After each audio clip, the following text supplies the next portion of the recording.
ನಮಸ್ಕಾರ ನನ್ನ ರೈತ ಮಿತ್ರರೇ, ನಿಮ್ಮೆಲ್ಲರಿಗೂ ಮತ್ತೊಮ್ಮೆ ನೈಸರ್ಗಿಕ ಬದುಕು ಚಾನೆಲ್ಗೆ ಸ್ವಾಗತ ಸುಸ್ವಾಗತ.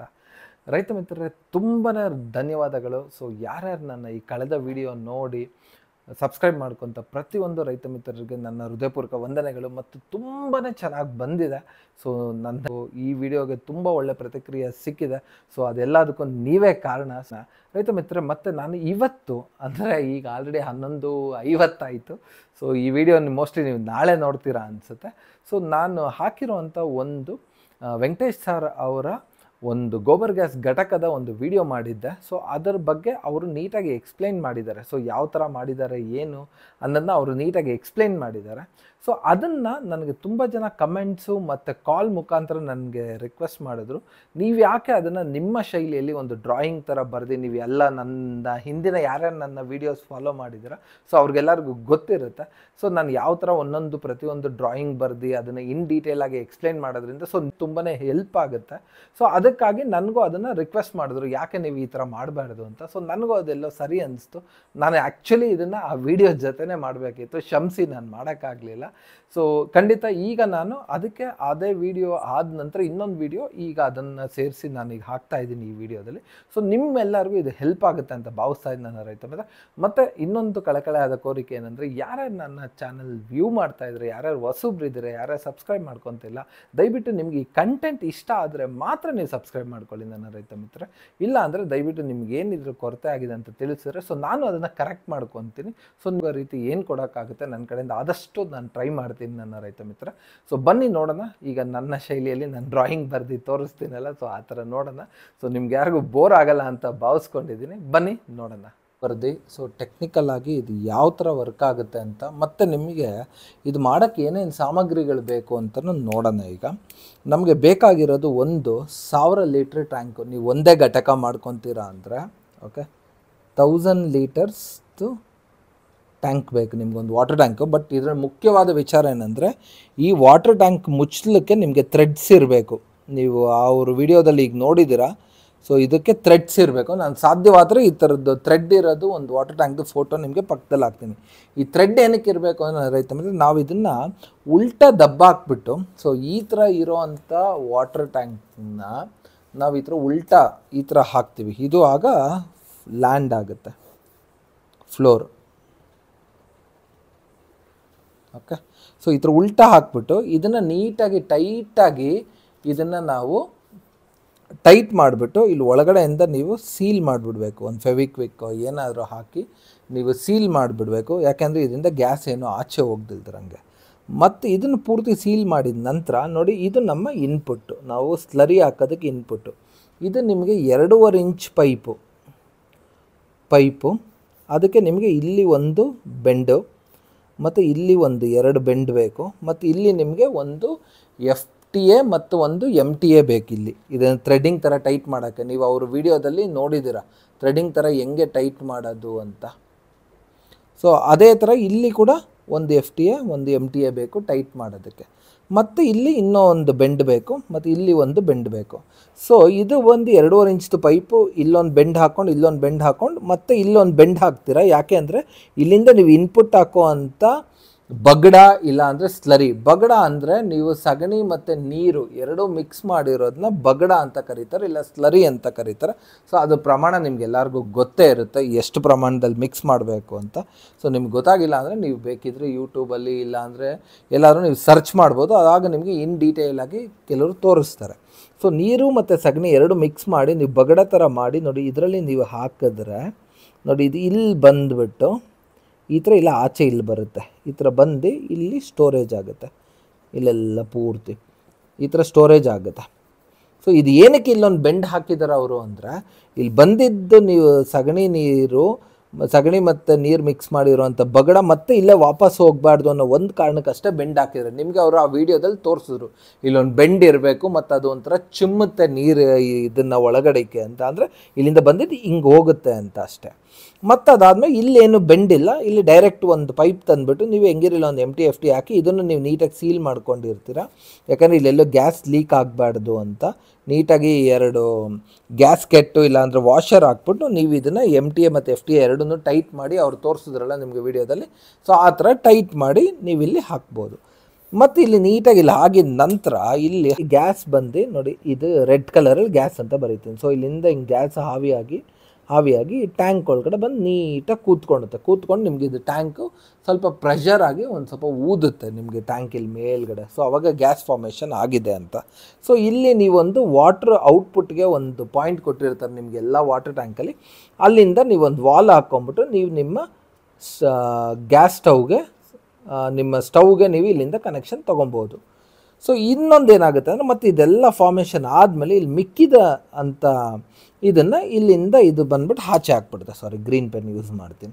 ಸೊ ಇಲ್ಲಿಂದ ಬಂದು ಇದು ಪೂರ್ತಿ ಇಲ್ಲ ಆಚೆ ಆಗುತ್ತೆ. ಅವ್ರೇನು ಮಾಡಿದ್ದಾರೆ ಅಂದರೆ ಅವರ ಮನೆ ಒಳಗಡೆ ತುಂಬ ದೂರಕ್ಕೆ ಹೋಗಬೇಕು ಈ ಗ್ಯಾಸ್ ಲೈನು. ಸೊ ಅದಕ್ಕೋಸ್ಕರ ಅವ್ರೇನು ಮಾಡಿದ್ದಾರೆ, ಇಲ್ಲಿ ಒಂದು ಚಿಕ್ಕದಾದ ಇನ್ನೊಂದು ಚೇಂಬರ್ ಕಟ್ಕೊಂಡಿದ್ದಾರೆ. ಇಲ್ಲಿ ಒಂದು ಚಿಕ್ಕದಾದ ಒಂದು ಚೇಂಬರ್ ಕಟ್ಕೊಂಡು ಇಲ್ಲಿಂದ ಆಚೆ ಹೋಗುತ್ತೆ, ಮತ್ತು ಇಲ್ಲಿ ಬಂದು ಸ್ಟೋರೇಜ್ ಆಗಿ ಇಲ್ಲಿಂದ ಆಚೆ ಹೋಗುತ್ತೆ. ಆಗೇನಾಗುತ್ತೆ ಅಂದರೆ ಸ್ವಲ್ಪ ನಿಮ್ಮ ಗ್ಯಾಸಿನಲ್ಲಿ ಪ್ರೆಷರ್ ತುಂಬ ಜಾಸ್ತಿ ಆಗುತ್ತೆ, ಅದು ತುಂಬ ದೂರಕ್ಕೆ ಹೋಗೋದಕ್ಕೆ ಸಹಾಯ ಮಾಡುತ್ತೆ ಅಷ್ಟೇ. ಅದು ಬಿಟ್ಟರೆ ಬೇರೆ ಇನ್ನೇನು ಅದರಿಂದ ಯೂಸ್ ಇಲ್ಲ. ಮತ್ತು ನೀವು ಇನ್ನೂ ಒಂದು ಮುಖ್ಯವಾದ ಗಮನಿಸಬೇಕಾದ ವಿಚಾರ ಏನಂದರೆ, ನಾವು ಇಲ್ಲಿ ಹಾಕೋ ಅಂಥ ಈ ಸಗಣಿ ಬಗಡದ ನೀರು ನೀವೇನು ಹಾಕ್ತೀರಾ ಅಲ್ಲಿ ಇದು ಪೂರ್ತಿ ಗ್ಯಾಸ್ನ ನೀವು ಎಕ್ಸ್ಟ್ರಾಕ್ಟ್ ಮಾಡೋಕ್ಕಾಗಲ್ಲ. ಯಾಕಂದರೆ ನಮ್ಮದು ಇದು ತುಂಬ ಚಿಕ್ಕದಾದಂಥ ಘಟಕ. ಇದು 1000 ಲೀಟ್ರು. ನೀವು ಬೇಕಿದ್ದರೆ ಇದನ್ನು ನೀವು 2000 ಲೀಟ್ರ್ ಟ್ಯಾಂಕ್ ಬೇಕಿದ್ರೂ ಮಾಡ್ಕೊಬೋದು. ಇನ್ನು ಸ್ವಲ್ಪ ಆಗ ಜಾಸ್ತಿ ದಿನ ಇಲ್ಲಿ ಸ್ಟೋರೇಜ್ ಆಗುತ್ತೆ, ಆಗ ನಿಮಗೆ ಗ್ಯಾಸು ತುಂಬ ಜಾಸ್ತಿ ಉತ್ಪತ್ತಿ ಆಗುತ್ತೆ. ಇಲ್ಲ ಅಂದರೆ ಅವ್ರು ನಿಮ್ಗೆ ಇನ್ನೂ ಒಂದು ಹೇಳಿದ್ರು, ನಾವು ಸೀರೀಸ್ ಆಗಿ ಕೂಡ ಮಾಡಬಹುದು ಅಂತ. ನೋಡಿ, ಸೀರೀಸ್ ಆಗಿ ಟ್ಯಾಂಕ್ ಅಂದರೆ ನೋಡಿ ಇದೇ ಥರ ಸೇಮ್ ಅದೇ ಫಾರ್ಮ್ಯಾಟೇ ಇದು. ಸೊ ಇಲ್ಲಿಂದ ನೀವು ಸೇಮ್ ಅದೇ ಥರ ಒಂದು ಸ್ಲರಿನ ಹಾಕ್ತೀರಾ. ಇಲ್ಲಿ ಒಂದೇ ಒಂದು ಬೆಂಡ್ ಹಾಕ್ಕೊಬೇಕು ಅಷ್ಟೇ ನೀವು ಮೇಲಕ್ಕೆ ಚಿಮ್ಮ ಥರ. ಸೊ ಇಲ್ಲಿ ಬರುತ್ತೆ. ಮತ್ತು ಅದಾದಮೇಲೆ ಇಲ್ಲಿಂದ ಎಕ್ಸಸ್ ಸ್ಲರಿ ಏನಿದೆ ಇದು ಇಲ್ಲಿ ಮತ್ತೆ ಬಂದು ಇದರಲ್ಲಿ ಮತ್ತು ಇಲ್ಲಿ ಸ್ಟೋರೇಜ್ ಆಗುತ್ತೆ, ಮತ್ತು ಇಲ್ಲಿ ಬಂದು ಮತ್ತೆ ಇಲ್ಲಿ ಸ್ಟೋರೇಜ್ ಆಗುತ್ತೆ ಸ್ಲರಿ. ಸೊ ಇಲ್ಲಿ 3 ಕಡೆಯೂ ಸ್ಟೋರೇಜ್ ಆಗಿ ಅದಾದ ನಂತರ ಇಲ್ಲಿ ಆಚೆ ಬಂದುಬಿಡುತ್ತೆ. ಸೊ ಇಲ್ಲಿ ಇನ್ನೊಂದು ಏನಾಗುತ್ತೆ ಅಂದರೆ, ನಿಮ್ಗೆ ಇಲ್ಲಿ ಮೊದಲನೇ 10 ದಿನದ ಗ್ಯಾಸ್ ಇಲ್ಲಿ ಎಮಿಟ್ ಆಗುತ್ತೆ, ಮತ್ತು ಅದಾದಮೇಲೆ ನೆಕ್ಸ್ಟ್ 10 ದಿನದ ಗ್ಯಾಸ್ ಇಲ್ಲಿ ಎಮಿಟ್ ಆಗುತ್ತೆ, ಮತ್ತು ಅದರ ನೆಕ್ಸ್ಟ್ 10 ದಿನದ ಗ್ಯಾಸು ನೋಡಿ ಇಲ್ಲಿ ಎಮಿಟ್ ಆಗುತ್ತೆ. ಸೊ ನೀವು 3 ಟ್ಯಾಂಕಿಗೂ ಬೇಕಿದ್ದರೆ ಒಂದು ಔಟ್ಪುಟ್ ಥರ ಮಾಡ್ಕೊಂಡು ಒಂದು ಕಾಮನ್ ಔಟ್ಪುಟ್ ಮಾಡ್ಕೊಬೋದು. ಇಲ್ಲ ಅಂದರೆ ಇಲ್ಲೂ ಕೂಡ 3ಕ್ಕೂ ನೀವು ಚಿಕ್ಕದಾದಂಥ ಒಂದು ಪ್ಯಾರಲಲ್ ಥರ ಮಾಡ್ಕೊಂಡು ನೀವು ನೋಡಿರ್ತೀರ ಅಂದ್ಕೊತೀನಿ. ಯಾರ್ಯಾರು ಈ ಬೆಂಗಳೂರು ಮೈಸೂರು ಮೇಯ್ನ್ ಸಿಟೀಸಲ್ಲಿ ಇರೋರು ಅವರು ನೀವು ಅಪಾರ್ಟ್ಮೆಂಟು ಇಲ್ಲ ಒಂದು 2-3 ಮನೆ ಇರೋವಂಥ ಬಿಲ್ಡಿಂಗಲ್ಲಿ ಇದ್ದರೆ ಮೇಲ್ಗಡೆ ಟ್ಯಾಂಕ್ನ ಈ ಥರ ಪ್ಯಾರಲಲ್ ಆಗಿ ಮಾಡಿರ್ತಾರೆ. ಸೊ ಒಂದರಿಂದ ಒಂದಕ್ಕೆ ಪ್ಯಾರಲಲ್ ಕನೆಕ್ಷನ್. ಸೊ ಇದೇ ಕಾನ್ಸೆಪ್ಟಲ್ಲಿ ನೀವು ನಿಮ್ಮ ಗೋಬರ್ ಗ್ಯಾಸ್ ಘಟಕನೂ ಮಾಡ್ಕೊಬೋದು. ಈ ಥರ ಮಾಡೋದ್ರಿಂದ ಇದು 3 ಟ್ಯಾಂಕಲ್ಲೂ ನಿಮಗೆ ಉತ್ಪತ್ತಿ ಆಗ್ತಾ ಇರುತ್ತೆ. ಸೊ ಇಲ್ಲಿಂದ ಏನು ವೇಸ್ಟ್ ಬಂತು ಅದರಲ್ಲಿ ಇಲ್ಲಿ ಉತ್ಪತ್ತಿ ಆಗುತ್ತೆ, ಮತ್ತು ಇಲ್ಲಿಂದ ಏನು ವೇಸ್ಟ್ ಬಂತು ಅದರಲ್ಲಿ ಇಲ್ಲಿ ಉತ್ಪತ್ತಿ ಆಗುತ್ತೆ. ಸೊ ಈ ಥರ ಉತ್ಪತ್ತಿ ಆಗೋದ್ರಿಂದ ಸೊ ನಿಮಗೆ ಪ್ರತಿಯೊಂದು ಗ್ಯಾಸ್ನೂ ನೀವು ನೀಟಾಗಿ ಇದರಲ್ಲಿ ಏನು ವೇಸ್ಟ್ ಆಗ್ತಾ ಇತ್ತಲ್ಲ, ಸೊ ಈ ಮೊದಲನೇ ಒಂದು ಸಿಂಗಲ್ ಘಟಕದಲ್ಲಿ ಸೊ ಇಲ್ಲೇನು ಇದು ನಿಮಗೆ ವೇಸ್ಟ್ ಆಗ್ತಿತ್ತು ಅದನ್ನು ಇಲ್ಲಿ ಸೆಕೆಂಡಲ್ಲಿ ಮತ್ತೆ ಸ್ಟೋರೇಜ್ ಆಗುತ್ತೆ, ಇದರಿಂದ ಗ್ಯಾಸ್ ಉತ್ಪತ್ತಿ ಆಗುತ್ತೆ, ಮತ್ತು ಅದರಿಂದ ಥರ್ಡ್ಗೆ ಸ್ಟೋರೇಜ್ ಆಗುತ್ತೆ, ಥರ್ಡಿಂದ ಉತ್ಪತ್ತಿ ಆಗುತ್ತೆ. ಸೊ ಇದೇ ಥರ ನೀವು ಮ್ಯಾಕ್ಸಿಮಮ್ 3ರಿಂದ 4ವರೆಗೂ ಮಾಡ್ಕೊಬೋದು. 4 ನೀವು 1000 ಲೀಟ್ರ್ ಇಟ್ಕೊಂಡ್ರೆ ತುಂಬಾ ಉತ್ತಮ. ಸೊ ನಾನು ಜಸ್ಟ್ ಎಕ್ಸಾಂಪಲ್ಗೋಸ್ಕರ ನಂದು ಶೀಟ್ ಚಿಕ್ಕದಿದೆ ಅಂತ 3ಅಲ್ಲಿ ನಿಮಗೆ ಬರೆದು ತೋರಿಸಿದ್ದೀನಿ. ನೋಡಿ ರೈತ ಮಿತ್ರ, ಇಷ್ಟೇ ರೈತ ಮಿತ್ರ. ಈ ಥರ ಮಾಡೋದ್ರಿಂದ ನಿಮಗೆ ತುಂಬಾ ಹೆಲ್ಪ್ ಆಗುತ್ತೆ. ಮತ್ತು ನೀವು ತುಂಬಾ ಮುಖ್ಯವಾದ ಗಮನಿಸಬೇಕಾಗಿರೋ ವಿಚಾರ ಏನಂದರೆ, ಇಲ್ಲಿ ನೀವು ನೀಟಾಗಿ ಪ್ರತಿಯೊಂದು ಜಾಯಿಂಟ್ಸ್ಗಳಲ್ಲೂ ನೀವು ಸೀಲ್ ಮಾಡಬೇಕು. ಸೊ ಯಾವುದೇ ರೀತಿಯಾದಂಥ ಗ್ಯಾಸ್ ಲೀಕೇಜ್ ಆಗಬಾರ್ದು. ಸೊ ಇಲ್ಲಿಗೆ ನೀವು ಸೀಲೋ ಇಲ್ಲ ಅಂದರೆ ಫೆವಿಕ್ವಿಕ್ಕೋ ಹಾಕಿ ಮುಚ್ಚಲಕ್ಕೂ ಸೀಲ್ ಮಾಡಬೇಕು. ಇಲ್ಲೂ ಅಷ್ಟೇ, ಇಲ್ಲೂ ಆ ಥ್ರೆಡೆಡ್ ಮುಚ್ಚಲಕ್ಕೆ ನೀಟಾಗಿ ಸೀಲ್ ಮಾಡಬೇಕು.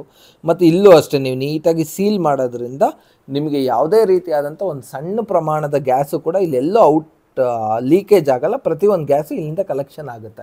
ಸೊ ಅದನ್ನೊಂದನ್ನು ನೀವು ಮುಖ್ಯವಾಗಿ ಗಮನಿಸ್ಕೊಂಡ್ರೆ ನನ್ನ ರೈತ ಮಿತ್ರರೇ, ನೀವು ಆರಾಮಾಗಿ ನಿಮ್ಮಲ್ಲೇ ಇರೋ ಅಂಥ ಪದಾರ್ಥಗಳನ್ನು ಬಳಸ್ಕೊಂಡು ಇದಕ್ಕೇನು ಅಂಥ ಖರ್ಚು ಬರೋದೇ ಇಲ್ಲ. ನನ್ನ ಪ್ರಕಾರ ನಿಮಗೆ 3 ಟ್ಯಾಂಕದ ಅಷ್ಟೇ ಖರ್ಚು. ಹೆಂಗಿದ್ರೆ ಇದು ನನ್ನ ಪ್ರಕಾರ ಒಂದು ಲೆಂತ್ ಕೂಡ ನಿಮಗೆ 2.5 ಇಂಚ್ದು ಪೈಪ್ ಬೇಡ, ನಾಟ್ ಇವನ್ ಒಂದು ಲೆಂತ್ ಕೂಡ ಬೇಕಿಲ್ಲ. ನೀವು ಒಂದು ಘಟಕ ಮಾಡಿಕೊಂಡ್ರೆ ಬರೀ ನಿಮಗೆ 3 ಬೆಂಡ್ ಬೇಕು, 1 2 3 ಬೆಂಡ್ 4 ಬೆಂಡ್ ಬೇಕು. ಸೊ ಇದರಲ್ಲಿ ನೀವು ಮಾಡಿದ್ರೆ ಇದರಲ್ಲೂ ಅಷ್ಟೇ 4 ಬೆಂಡ್ ಬೇಕು, ಬಟ್ ನೀವು ಮಧ್ಯಕ್ಕೆ ನಿಮಗೆ ಇದು ಎಮ್ ಟಿ ಎ ಮತ್ತು ಎಫ್ ಟಿ ಎ ಮಾತ್ರ ಇಲ್ಲಿ ಜಾಸ್ತಿ ಬೇಕಾಗುತ್ತೆ. ಇಲ್ಲಿ 1 set M T F T A ಬೇಕು, ಇಲ್ಲಿ 2 set 3 4 5 6 set M T F T A ಬೇಕಾಗುತ್ತೆ ನನ್ನ ರೈತ ಮಿತ್ರ. ಅದು ಬಿಟ್ಟರೆ ಬೇರೆ ಇನ್ನೇನು ಬೇಕಾಗೋದಿಲ್ಲ. ಸೊ ಒಂದು 2.5 ಇಂಚ್ದು ಇನ್ಲೆಟ್ ಒಂದು ಪೈಪು, ಇದು ನನ್ನ ಪ್ರಕಾರ ಒಂದು 5 ಅಡಿ ಇದ್ದರೆ ಸಾಕು. ಇಲ್ಲೊಂದು ನೀವೊಂದು 3 ಅಡಿ ತೆಗಿತೀರ, ಆಚೆ 8 ಅಡಿ ಆಯಿತು. ಇಲ್ಲೆಲ್ಲ ಸೇರಿದ್ರು ಒಂದು 6ರಿಂದ 8 ಅಡಿ ಮ್ಯಾಕ್ಸಿಮಮ್ ನಿಮಗೆ 2.5 ಇಂಚ್ ಪೈಪ್ ಬೇಕಾಗುತ್ತೆ. ಮತ್ತು ನಿಮಗೆ ಒಂದು 1 2 3 4 5 ನಿಮಗೆ ಬೆಂಡ್ ಬೇಕಾಗುತ್ತೆ ಅಷ್ಟೇ. ಅದು ಬಿಟ್ಟರೆ ಬೇರೆ ಇನ್ನೇನು ಬೇಕಾಗಲ್ಲ. 1 2 3 4 5 6 ನಿಮಗೆ ಎಮ್ ಟಿ ಎ ಮತ್ತು ಎಫ್ ಟಿ ಎ ಬೇಕಾಗುತ್ತೆ 2.5 ಇಂಚ್ದು. ಅದು ಬಿಟ್ಟರೆ ನಿಮಗೆ 3 ವಾಲ್ ಬೇಕಿದ್ರೆ ಇಲ್ಲಿ ಹಾಕ್ಕೊಬೋದು ನೀವು, ಈ ಪ್ಯಾರಲಲ್ಲಿ ಮಾಡೋದ್ರಿಂದ. ಇಲ್ಲ ಅಂದರೆ ನೀವು ಇದ್ರ ಔಟ್ ತೆಗೆದ್ಬಿಟ್ಟು ಇಲ್ಲಿ ಬೇಕಾದ್ರೆ ಒಂದು ವಾಲ್ ಹಾಕ್ಕೊಬೋದು. ಬಟ್ ನಾನು ಸೇಫ್ಟಿಗೆ ನಾನೇನು ಹೇಳ್ತೀನಿ, ಒಂದೊಂದಕ್ಕೂ ನೀವು ಒಂದೊಂದು ವಾಲ್ನ ಇಟ್ಕೊಂಡ್ರೆ ಉತ್ತಮ ಇಲ್ಲಿ. ಸೊ ನಾಳೆ ಏನಾದರೂ ಜಸ್ಟ್ ನೀವು ಕಮ್ಮಿ ಗ್ಯಾಸ್ ಬಳಸೋದ್ರಿಂದ ಬೇಕಾದ್ರೆ ಒಂದನ್ನು ಆಫ್ ಮಾಡ್ಕೊಂಡು ಇನ್ನು ಮಿಕ್ಕಿದ 2 ಆನ್ ಮಾಡ್ಕೊಬೋದು. ಬಟ್ ಏನೇ ಇನ್ ಕೇಸ್ ನಾಳೆ ಇದರಲ್ಲಿ ಲೀಕೇಜ್ ಆದರೂ ಎಲ್ಲರೂ ಏನೇ ಆದರೂ ಸೊ ನಿಮ್ಗೆ ಆಫ್ ಮಾಡೋಕ್ಕೋಸ್ಕರ 3 ವಾಲ್ ಇಟ್ಕೊಳ್ಳಿ ಇದರಲ್ಲಿ. ಸೊ ಈ ಥರ ಚಿಕ್ಕದಾಗಿ ಮಾಡೋಂಗಿದ್ರೆ ಬರೀ ಒಂದು ಮನೆ ಮಟ್ಟಿಗೆ ಅಂದರೆ ಇದು ಸಾಕು. ಸೊ ಇದು ನೀವು ಮಾಡಿದ್ರೆ ಸೊ ನೀವು ಬಳಸ್ಬೋದು ಮತ್ತು ನಿಮ್ಮ ಅಕ್ಕಪಕ್ಕದವ್ರಿಗೂ ಕೊಡ್ಬೋದು. ಇಲ್ಲ ನೀವು ಇದರಲ್ಲಿ ಮತ್ತು ನೀವೇನಾದ್ರು ನಿಮ್ಮದು ಗಿನ್ರೇಟ್ರ್ ರನ್ ಮಾಡ್ತಾ ಇದ್ದರೆ ಸೊ ಅದಕ್ಕೂ ಉಪಯೋಗಿಸ್ಬೋದು, ಗಾಣಾಗೆ ಉಪಯೋಗಿಸ್ಬೋದು, ತುಂಬ ಥರ ಉಪಯೋಗಿಸ್ಬೋದು ನನ್ನ ರೈತ ಮಿತ್ರ. ನೀವು ಗೂಗಲ್ ಮಾಡಿ ನಿಮಗೆ ನೀಟಾಗಿ ಗೊತ್ತಾಗುತ್ತೆ ಎಲ್ಲೆಲ್ಲಿ ಏನೇನು ಉಪಯೋಗಿಸ್ಬೋದು ಅಂತ. ಸೊ ನೋಡಿ ರೈತ ಮಿತ್ರ, ಇಷ್ಟೇ ರೈತ ಮಿತ್ರ, ನಿಮ್ಮೆಲ್ಲರಿಗೂ ಈ ವಿಡಿಯೋ ಇಷ್ಟ ಆಗಿದೆ ಅಂತ ಭಾವಿಸ್ತಾ ಇದ್ದೀನಿ. ನಿಮ್ಮ ರೈತ ಮಿತ್ರರೇ ನೋಡಿದ್ರಲ್ಲ, ಸೊ ಯಾವ ಥರ ನಿಮಗೆ ಇನ್ ಡೀಟೇಲ್ ಆಗಿ ಡ್ರಾಯಿಂಗ್ ಬರೆದು ಎಕ್ಸ್ಪ್ಲೈನ್ ಮಾಡಿದೆ ಅಂತ. ಸೊ ಇದು ನಿಮ್ಗೆಲ್ಲರಿಗೂ ಹೆಲ್ಪ್ ಆಗುತ್ತೆ ಅಂತ ಭಾವಿಸ್ತಾ ಇದ್ದೀನಿ ನನ್ನ ರೈತ ಮಿತ್ರ. ಮತ್ತು ನಿಮ್ಗೆ ಇನ್ನೂ ಏನಾದ್ರು ಡೌಟ್ಸ್ ಇದ್ದರೆ ದಯವಿಟ್ಟು ಕಮೆಂಟ್ಸ್ ಮುಖಾಂತರ ತಿಳಿಸಿ. ನಾನು ಆದಷ್ಟು ನನ್ನ ನಾಲೆಡ್ಜ್ಗೆ ಮತ್ತು ನನ್ನ ಕೈಲಾದ ಮಟ್ಟಿಗೆ ಅದನ್ನು ಕ್ಲಾರಿಫೈ ಮಾಡೋಕ್ಕೆ ಟ್ರೈ ಮಾಡ್ತೀನಿ.